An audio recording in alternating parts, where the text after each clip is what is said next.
মায়ের স্বাস্থ্যের দিকে একটু খেয়াল রাখবেন, সেটা আপনার জন্য ভালো। পরিবারের সবার সাথে মিলিয়ে চলবার চেষ্টা করবেন, সেটা আপনার জন্য ভালো। মনটাকে সবসময়ের জন্য ফ্রি রাখবার চেষ্টা করবেন, সেটা আপনার জন্য ভালো। কারণ মাঝে মাঝে আপনার মনের মধ্যে উদ্বেগ কাজ করে, টেনশন কাজ করে, কি হবে, কবে হবে, কি হচ্ছে, এই জিনিসগুলো আপনাকে কিন্তু মাঝে মাঝে বিষাদগ্রস্ত করে তুলবে।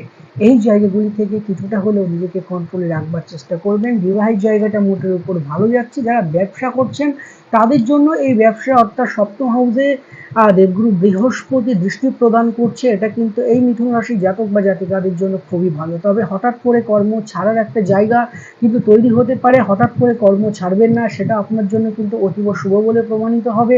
আপনি যদি মনে করেন অফিসটা চেঞ্জ করবেন, আপনি যদি ভেবে থাকেন আপনি কর্মজীবনটা পাল্টাতে চান, আপনার প্রমোশনের কোনো যোগ আছে কি না সেটা জানতে চান, তাহলে বলবো সম্পূর্ণরূপে কর্ম পরিবর্তন যদি আপনি করতে চান, নিজে যদি কিছু করতে চান, তাহলে এই 1.5টা বছর আপনি কিন্তু বেছে নিতে পারেন। কারণ দেবগুরু বৃহস্পতি আপনার কর্মস্থানে কিন্তু দৃষ্টি প্রদান করছে, ভাগ্যস্থানে দৃষ্টি প্রদান করছে, সেটা কিন্তু আপনার জন্য ভালো। আর এই যে দেবগুরু বৃহস্পতি আপনার ভাগ্যস্থানে দৃষ্টি প্রদান করছে এবং আর তার সাথে সাথে এই দেবগুরু বৃহস্পতি আপনার কিন্তু কর্ম